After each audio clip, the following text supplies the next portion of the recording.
The giant warship's mere presence in Busan port is a stark warning of the firepower of the forces ready to confront North Korea. The USS Ronald Reagan has played a leading role in a week of intense military exercises off the Korean peninsula, in what some see as a dangerous game of brinkmanship. The Republic of Korea and U.S. Navy forces have, by their actions, demonstrated our commitment, resolve, and ability to defend the Republic of Korea and maintain security and stability on the Korean Peninsula.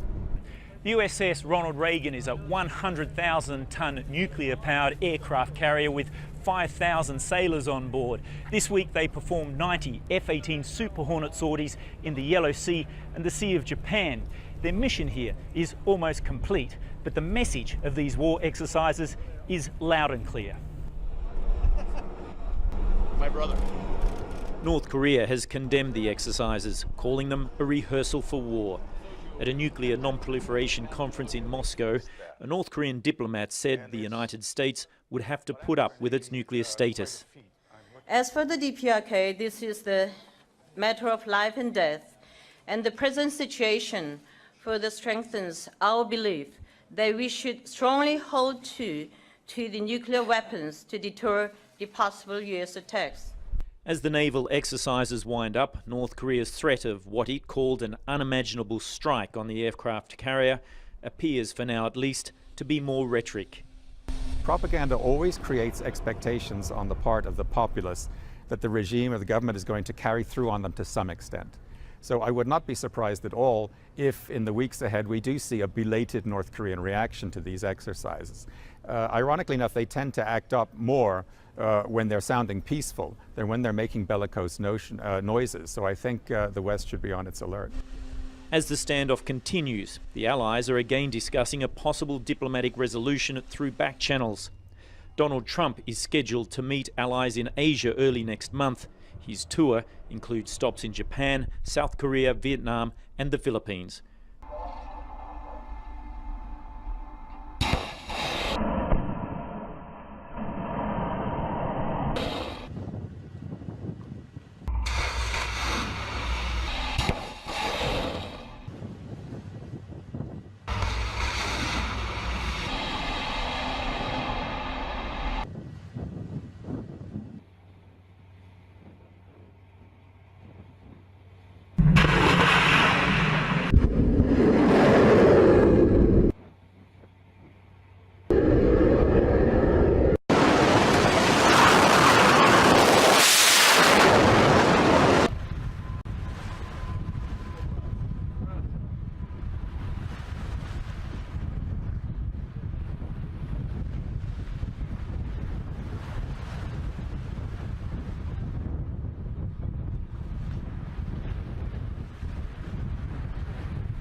There's another round of saber rattling coming from the U.S. side of this North Korea crisis.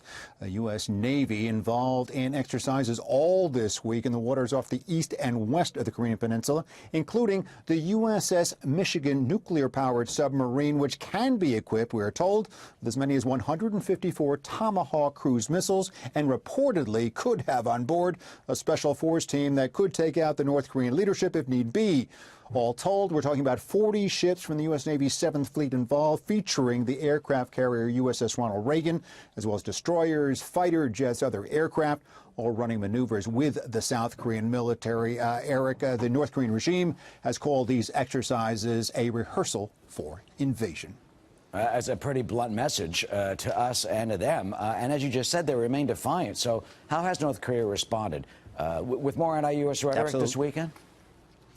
Absolutely. Over the weekend, the propaganda machine of the North Korean regime working overtime. The state news agency of the government of Kim Jong-un branding President Trump a war merchant, a strangler of peace, claiming that by selling or giving weapons to South Korea and Japan, he is creating a hair trigger situation on the Korean Peninsula.